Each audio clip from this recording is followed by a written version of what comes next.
Radio Kapi. Les journaux Lucie Mbanzimula.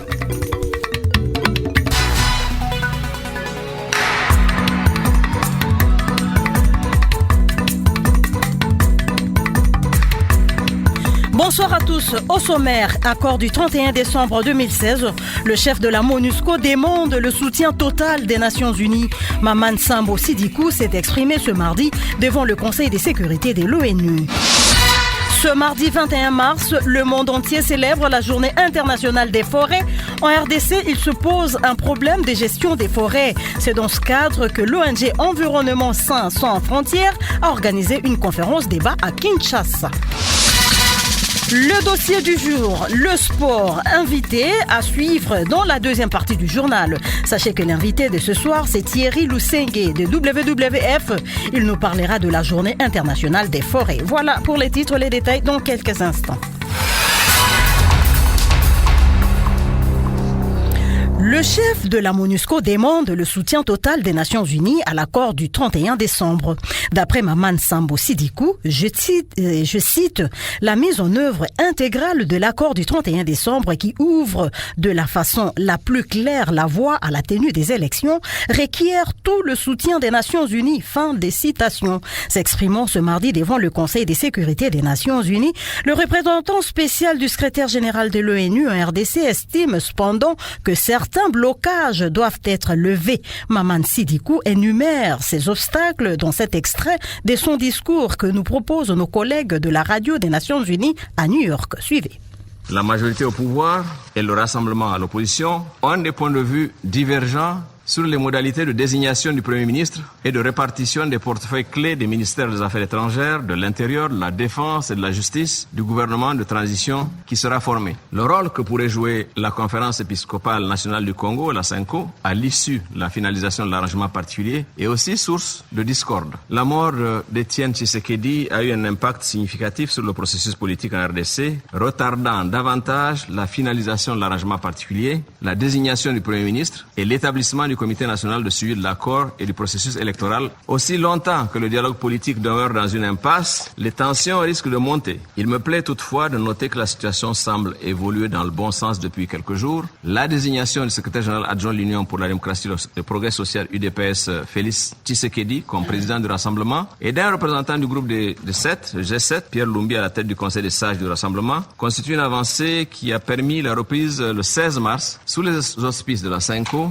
des négociations sur l'arrangement particulier. De plus, les présidents des deux chambres du Parlement ont appelé à un processus électoral irréversible et crédible et exprimé leur soutien aux efforts de la CENCO.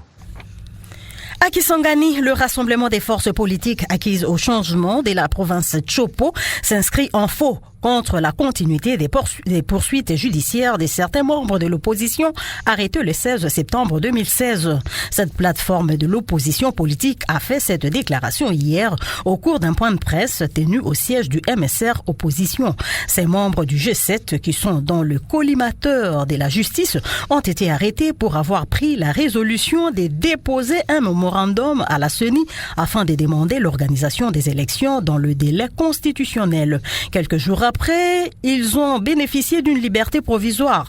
Cependant, le rassemblement s'est dit surpris de l'invitation par la justice de ces personnes à comparaître. Écoutons le professeur Denis Bené Kabala, vice-président fédéral de l'UDPS et cadre du rassemblement. Il est au micro d'André Kitenge. Contrairement aux autres provinces où il y a eu cessation de poursuites des manifestants de ce jour-là, ici dans notre province de la Chopo, on continue à poursuivre nos camarades alors que l'accord politique du 31 décembre 2016 dispose de mettre fin à toutes les poursuites judiciaires de tous les manifestants du 19 et du 20 septembre 2016. C'est ce qui nous étonne d'apprendre que mercredi prochain, nos amis qui bénéficient d'une liberté provisoire sont convoqués à assister à une audience publique sur ce même fait. C'est la raison pour laquelle nous avons décidé de dire tout haut au cours de ce point de presse que nous nous attendons à ce que cette audience puisse prononcer la fin des poursuites judiciaires de nos camarades en vertu de résolutions pertinentes de l'accord politique signé à la Saint-Sylvestre. Lancement hier lundi à Kasenga, territoire situé à 200 km de Lubumbashi, dans la province du Haut-Katanga, des opérations d'enrôlement des électeurs dans les hôpitaux et prisons. Cette même opération a démarré le week-end dernier dans la capitale du cuivre. À la prison de la Kasapa, par exemple, ce sont 1800 requérants qui sont attendus sur 2119 pensionnaires. Nelly Kabena. À Kasenga, l'enrôlement des électeurs a commencé ce lundi à l'hôpital et à la prison. À Lubumbashi, une quinzaine d'hôpitaux sont concernés par ces opérations d'enrôlement. Ce sont les hôpitaux qui sont enregistrés par le bureau du médecin inspecteur provincial de la santé. C'est notamment l'hôpital de référence Jason Sendwe, les cliniques universitaires, l'hôpital Jekamine Sud, les hôpitaux de référence de la Rouachi, Kamalondo, Kampemba et Katuba, et un seul hôpital privé, Vie et Santé. Ces hôpitaux sont ceux qui accueille des malades dont la prise en charge est de longue durée, allant au-delà de 3 mois du processus d'enrôlement. Toujours à Lubumbashi, il y a également la prison centrale de la Kasapa, où 1800 requérants sont attendus, hormis les hommes en uniforme et les mineurs. Cette opération concerne aussi la ville de Likasi qui compte 3 hôpitaux et 2 prisons, et le territoire de Kipushi qui dispose de 3 hôpitaux et d'une prison. L'enrôlement des électeurs se fera aussi de ce mardi à la prison de Sakanya. Signalant que cette nouvelle disposition de la CENI d'enrôler les malades et les prisonniers est prévue par la loi électorale congolaise. De Lubumbashi, Nelly Kabena, Radio Okapi. Justice, le ministère public requiert 5 ans de servitude pénale principale contre Jean-Claude Mouyambo, président du parti de l'opposition SCODE, Solidarité congolaise pour la démocratie et le développement. L'affaire est passée hier lundi en appel et opposition du prévenu devant le tribunal des paix de Ngaliema en audience publique foraine à la prison centrale de Makala. Mouyambo a plaidé pour sa libération, clamant toujours son innocence. L'accusation a requis contre lui le paiement des amendes de 2 millions de francs congolais pour l'État congolais. Il a retenu à sa charge les 3 infractions d'abus des confiances, rétention illicite des documents et menaces. Rappelons que le bâtonnier Mouyambo a été condamné au premier degré à 26 mois de prison dans l'affaire de conflit foncier qui l'oppose au grec Alexandros Stoupis. Les juges de paix rendront le verdict dans les tout prochains jours. Le patron de Congo Futur arrêté ce mardi au Maroc, Kassim Tajedine, proche des hautes sphères de la RDC, a été appréhendé à l'aéroport de Casablanca. Il est sous mandat d'arrêt émis par un juge américain pour son rôle présumé dans le financement du Hezbollah, considéré comme groupe terroriste. Ces citoyens libanais risquent d'être extradés vers les États-Unis. L'homme d'affaires libanais a beaucoup investi dans l'immobilier en RDC. Son empire Congo Futur est souvent soupçonné des blanchiments d'argent et capitaux à travers ses nombreuses constructions à Kinshasa et en province. Son arrestation pourrait avoir des conséquences économiques sur les plans de ses investissements en RDC. Selon le site marocain, son nom figure sur la liste des personnes soumises à un mandat d'arrêt international. Au Kasaï central, 3 jours après la fin du séjour du vice-premier ministre et ministre de l'Intérieur et des notables originaires de la province, la paix est en bonne voie à Kananga. Des miliciens qui sont arrivés en ville ont installé leur quartier général au stadium de l'Espoir. Pendant ce temps, des cas d'insécurité sont signalés dans certains coins de l'intérieur de la province. Pascal Massirika pour les détails. Lundi 20 mars, les écoles ont repris dans leur majorité et les activités commerciales se sont déroulées comme d'habitude. Quelques Kanangais ont passé plusieurs heures autour du stadium de l'Espoir. Ils contemplaient les éléments de Kamonansapu arrivés de Chimbulu le dimanche soir. Ils scandaient des cris de joie qui comportaient généralement un seul message, le retour de la paix. Après des scènes de liesse, ils se sont dirigés vers le stadium de l'Espoir. D'après des témoins dans ces sites sportifs, ces miliciens procéderaient à diverses cérémonies comme l'installation du foyer initiatique appelé Tioto. Et ce mardi matin, l'entrée dans ces sites est sélective, histoire de vérifier qui est élément et qui ne l'est pas. Toutefois, nos sources notent en amont la divergence du leadership et en aval la convergence sur le souhait du retour de la paix. Pendant ces temps, certains coins de la province connaissent encore des problèmes. C'est par exemple dans le secteur de Chichilou, en territoire de Dibaya. Des témoins rapportent que des accrochages entre autochtones et des jeunes éléments venus des villages voisins ont eu lieu le week-end dernier. À Lubi, village situé à la limite de la province de la Lomami, et au village Chinkenke du groupement Bashilanyuka. Partout, nos sources parlent de pertes en vies humaines et d'importants dégâts matériels sans donner plus de détails. Les forêts tropicales de la RDC sont estimées à 150 millions d'hectares avec une biodiversité inédite, 50% de toutes les forêts d'Afrique et 60% des forêts du bassin du Congo, deuxième poumon au monde après l'Amazonie. Mais il se pose un problème de gestion de ces forêts. C'est dans ce cadre que l'ONG Environnement Sains sans frontières a organisé une conférence de débat ce mardi 21 mars où le monde entier célèbre la Journée internationale des forêts. Nadine Foulansimba nous en dit plus.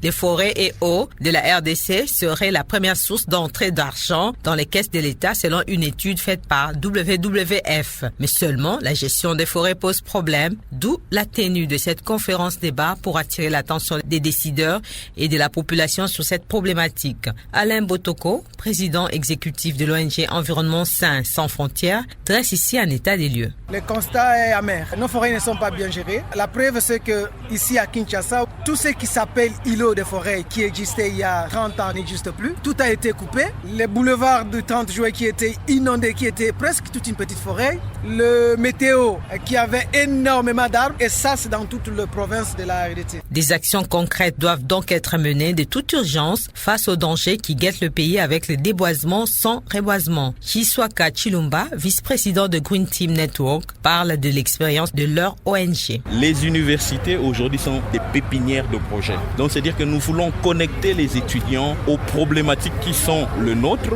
et comment est-ce qu'ils peuvent résoudre à travers les travaux qu'ils sont en train de faire. Mais nous n'avons pas le soutien de nos autorités locales. Présent à cette conférence, Jean-Claude Vwemba, l'élu du Congo central, a invité les parlements à faire des questions liées aux forêts et changement climatique une de ses priorités. La Fédération des comités des pêcheurs individuels du lac Édouard, FECOPEL en sigle, dénonce la persistance de l'insécurité entretenue par les groupes Maïmaï au sud du lac Édouard. C'est à cheval entre les territoires des Lubero et Rutshuru dans le parc national des Virunga. Dans une lettre du 19 mars dernier adressée au commandant de la 34e région militaire et 33e groupement naval, FECOPEL pense que cette insécurité affecte l'activité de pêche et des conservations de la biodiversité du lac. Bernard Denyangi. FECOPEL indique que ces Maïmaï viennent encore de consolider leur position dans les baies de Tchanika, Kamoror et Moutimachanga au sud du lac Édouard après leur traque il y a quelques mois par les FARDC. Du coup, le pillage des produits de pêche, le braconnage des grands mammifères du parc et l'entretien de la pêche illicite ont refait surface avec leur présence. Illustration, seulement dans la première quinzaine du mois en cours, au moins 34 moteurs hors bord ont été saisis par ces Maïmaï du fait que le propriétaire ne disposait pas des jetons de versement d'une taxe illégale de 10 000 francs congolais par pirogue et par semaine imposée par ces rebelles. 30 de ces moteurs appartenaient aux pêcheurs congolais de Kisaka et Kaviyonge et 4 autres aux pêcheurs ougandais de Rweshama. FECOPEL qui redoute que ce type de rançonnement ne contribue au développement de ces Maïmaï en rébellion organisée jusqu'à troubler les relations diplomatiques entre la RDC et l'Ouganda, demande au FARDC de trouver une solution rapide. L'administrateur du territoire de Rutshuru dit que les responsables militaires sont déjà saisis et la question est en train d'être prise en charge. Goma, Bernardine Radio Kapi. En Ituri, un mort, une école primaire ainsi que plusieurs cases incendiées. Tel est le bilan d'un conflit des terres qui a dégénéré la nuit des dimanches à lundi dernier entre les habitants de 2 villages voisins dans le groupement Linga, en territoire des Djougou. Selon son administrateur, les habitants des Lodjo et des Tchourou se disputent la gestion d'une colline pour les activités champêtres. Une situation qui oblige les élèves à rester à la maison faute des bâtiments pour étudier. Idriss Komakou Kodila condamne ce énième cas de justice populaire. Il appelle ses administrés à recourir aux autorités compétentes au lieu de se livrer à la destruction méchante des biens publics. Il a été joint au téléphone par Jean-Claude Loki. J'en appelle à toute la population du territoire de Djougou de cesser une fois pour toutes avec les actes qui sont hors la loi.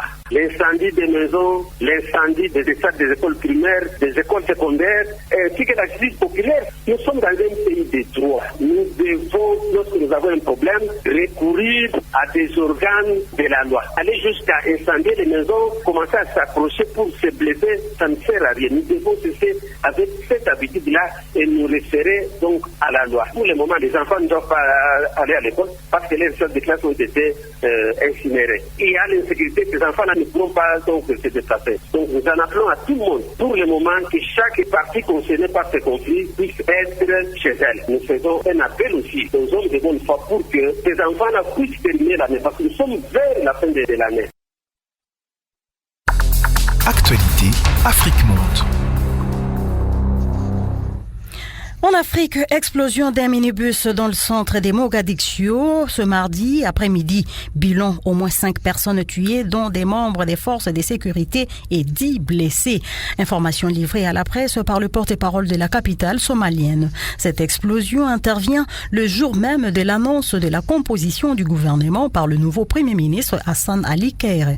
Plusieurs policiers interrogés par l'AFP estiment qu'il s'agit d'une attaque à la voiture piégée que les insurgés islamistes radicaux Shelbab ont multiplié ces derniers mois à Mogadiscio. En Côte d'Ivoire, dans l'ouest du pays, plusieurs ONG tirent la sonnette d'alarme concernant la forêt du Cavali, une forêt classée précieuse par la biodiversité et qui est menacée par des bandes armées et des exploitants qui la détruisent consciencieusement hectare par hectare. Et en France, le parquet français a annoncé ce mardi l'ouverture d'une enquête préliminaire visant le ministre de l'Intérieur Bruno Le Roux après les révélations sur les emplois de ses filles à l'Assemblée nationale. L'ex-chef des files des députés socialistes a employé ses filles en contrat à durée déterminée alors qu'elles étaient lycéennes puis étudiantes entre 2009 et 2016 pour un montant total de quelques 55 000 €. Elles n'avaient lors des premiers contrats que 15 et 16 ans.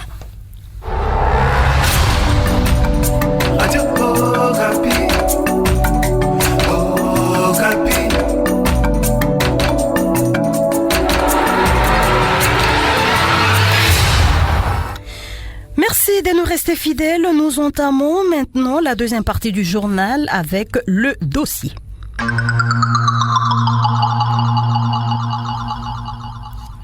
Le monde entier a commémoré hier 20 mars la journée internationale de la santé bucco-dentaire. Elle a pour objectif de sensibiliser le public sur l'importance d'une bonne hygiène dentaire à tous les âges de la vie, mais aussi de rappeler qu'une bonne santé bucco-dentaire est essentielle à votre bien-être et à votre santé en général. Abounia, le directeur du centre dentaire Jubilé International, déclare que la population locale n'accorde vraiment pas d'intérêt à ce type de soins. Qu'est-ce qu'on attend par santé bucco-dentaire et quelle est son importance? Tentative des réponses dans ce reportage de Sadiki Aboubakar.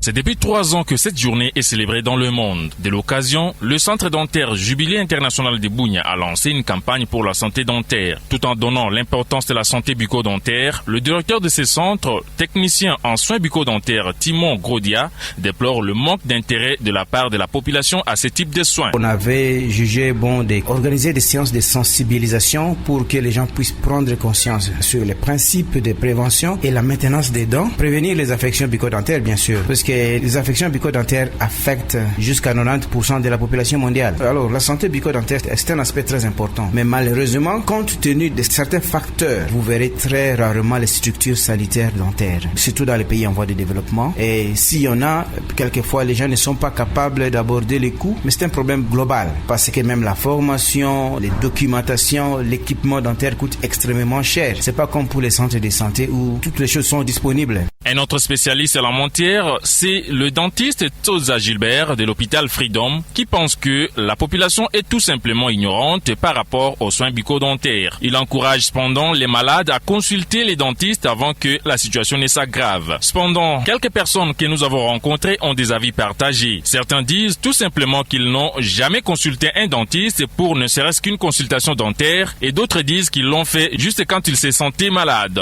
Écoutons leurs avis. Ça m'arrive d'aller consulter les médecins. Si j'ai ça, que j'ai un problème, là je pars directement consulter les dentistes. Bon, c'est pas régulièrement, c'est juste quand j'ai des problèmes. Moi, je n'ai pas le temps d'aller là-bas. Tu n'as pas le temps? Moi, je n'ai pas le temps parce que moi parfois j'achète seulement les médicaments, je brosse et c'est fini. Donc la dentifrice? Bon, moi j'utilise pas la dentifrice souvent, mais j'utilise l'aloe. Parce que moi, souvent j'ai l'habitude de brosser parfois 3 fois par jour. Avec aloe? Avec aloe, oui. Et pour moi c'est suffisant. Qu'est-ce qui est alors à la base de l'infection dentaire? Timon Grodia explique. L'habitude de consommer beaucoup d'histoires sucrées, comme les bonbons, les bazookas, qui sont à la page maintenant, n'est-ce pas, à la une. C'est comme le luxe, les chiclets, ainsi de suite. Et c'est là. Donc c'est dangereux. Très dangereux. C'est ça les facteurs qui prédisposent à la carie dentaire d'abord. Tout en appelant à la diminution des fréquences de sucre dans la bouche, ces techniciens en soins bucco-dentaires appellent aussi à la diminution, soit à la rupture carrément de la cigarette, qui prédispose au cancer dans la bouche, mais aussi il appelle à une bonne pratique de l'hygiène de la dent. Bounia Sadiki Aboubakar, Radio Okapi. L'invité. Il faut aujourd'hui au moins 115 000 tonnes de charbon de bois pour couvrir les besoins en énergie de la seule ville de Goma. Révélation ce mardi 21 mars 2017 du Fonds mondial pour la nature WWF à l'occasion de la célébration de la Journée internationale des forêts. Une célébration sous le thème « Les forêts et l'énergie ». Pour le WWF, cette statistique montre une forte pression exercée sur les ressources forestières de la région avec son cortège de malheurs comme le changement climatique par exemple. Nous recevons comme invité aujourd'hui le coordonnateur du programme énergie au sein du WWF, Thierry Lusenge, nous dresse le bilan des efforts de protection des écosystèmes forestiers de la région dans cet entretien avec Bernardin Nyanki. Monsieur Thierry Lusenge, bonjour. Bonjour. Aujourd'hui, c'est la journée internationale des forêts et le thème international, c'est l'arbre et l'énergie. Alors, on voulait savoir si à ce stade, avec tout ce que veut faire avec ses partenaires dans le cadre de la restauration des forêts dégradées ou bien la recherche de bois énergie, y a-t-il des impacts? Oui, donc depuis qu'on a commencé en fin 2007 jusqu'à maintenant, avec le projet Ecomakala et le projet d'économie d'énergie, il y a déjà des impacts. Donc on travaille sur l'offre et la demande à la fois du bois énergie et charbon de bois. C'est ainsi que pour le projet d'économie d'énergie foyer amélioré, il y a déjà 90 000 foyers produits, dont 75 000 au moins vendus. Et ce sont des foyers qui économisent 50% des charbons de bois, ce qui est déjà une bonne chose. Et une étude de l'année passée a montré qu'il y a 84% de la population qui utilise ces foyers. Et il y a aussi le projet Ecomakala, c'est un projet de reboisement à grande échelle pour lequel on a déjà installé 11 102 hectares ici en province du Nord Kivu et on a commencé la production du charbon de bois pour substituer la source non durable, donc que les gens évitent à détruire les forêts naturelles et qui s'adonnent à valoriser, rentabiliser leurs plantations. Donc il y a déjà 513 tonnes de charbon fournies déjà ici à Goma. Et donc, petit à petit, comme les plantations ont été plantées progressivement, il y a déjà un plan de coupe qui est en cours d'exécution. On espère d'ici 2020 arriver à au moins 15 000 tonnes de charbon de bois produits annuellement. Et par rapport aux besoins en énergie, actuellement, les villes sont en expansion progressive et aussi des cités qui sont en train d'évoluer vers des centres urbains beaucoup plus importants. Comment vous pouvez évaluer l'impact en termes de pourcent? Est-ce que vous avez quand même déjà répondu à un pourcentage important ou bien il y a encore beaucoup à faire? Non, il y a encore beaucoup à faire. Pour la seule ville de Goma, l'évaluation de l'année passée a montré qu'il faut 115 000 tonnes de charbon de bois par an. Et nous voulons couvrir d'ici là 10 à 20%. Il y a encore beaucoup à faire parce que le besoin est loin d'être couvert et c'est avec la contribution des autres secteurs. Il y a l'apport en électricité, il y a aussi les gens qui cuisinent avec le gaz. Donc c'est plus une combinaison de plusieurs sources d'énergie qu'on peut arriver à résoudre le problème de la ville. Donc vos activités avec vos partenaires, c'est plus focalisé autour du parc de Virunga et donc cela c'est pour atténuer un peu la pression humaine sur les ressources forestières du parc. C'est exact. Donc au départ, le projet a été lancé pour diminuer la déforestation dans le parc. Beaucoup plus des gens qui vont dans le parc pour couper les arbres et produire le charbon. C'est avec cet objectif, c'est double. Donc augmenter l'offre à l'extérieur du parc avec des plantations pour éviter la destruction des forêts dans le parc. Oui, même si c'est pas préparé, aujourd'hui le thème c'est l'arbre et l'énergie. Y a-t-il un message que vous pouvez adresser à la population en cette occasion où nous sommes en train de commémorer la journée internationale des forêts? Si, c'est toujours un appel, comme la constitution de la RDC veut que tout le monde vive dans un environnement sain. Il y a des pratiques qui vont avec, si on veut protéger nos forêts, si on veut éviter les gaspillages, il y a des comportements qui vont avec. Et donc, moi, je lancerai un message pour éviter les gaspillages, d'éviter l'utilisation de charbon non durable. Comme il y a déjà une production qui a été lancée, de commencer à utiliser les charbons durables.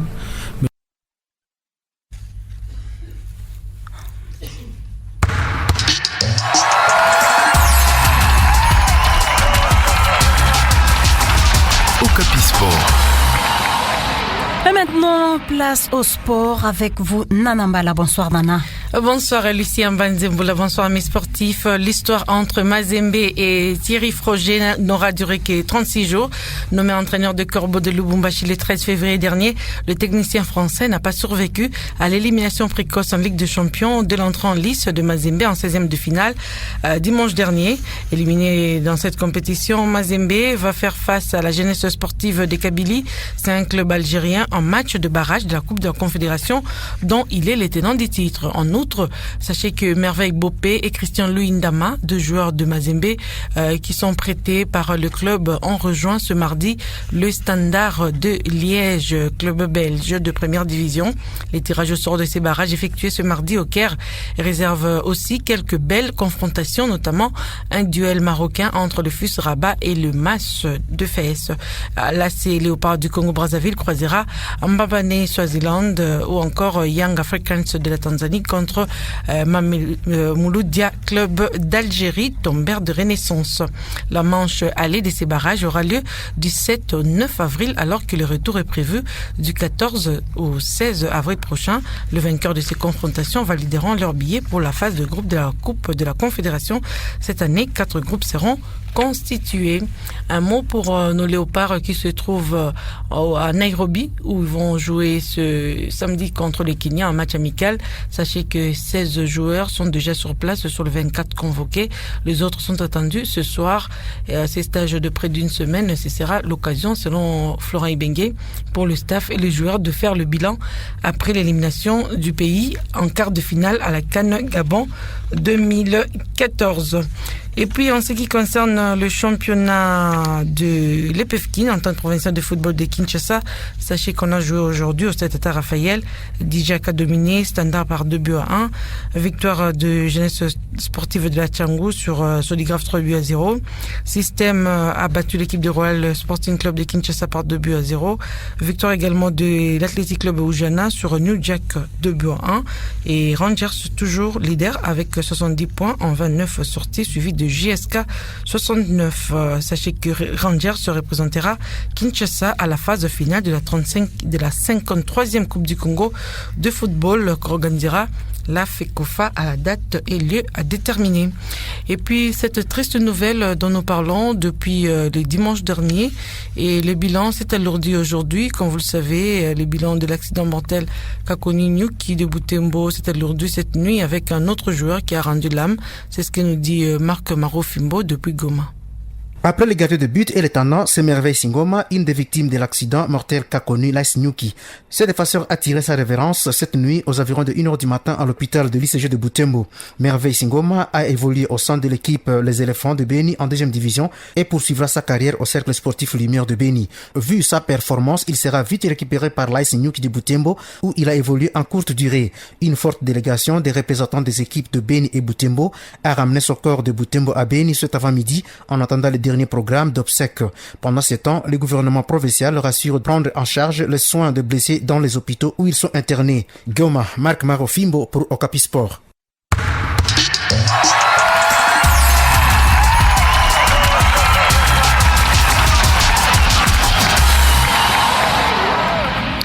Merci Nandambala.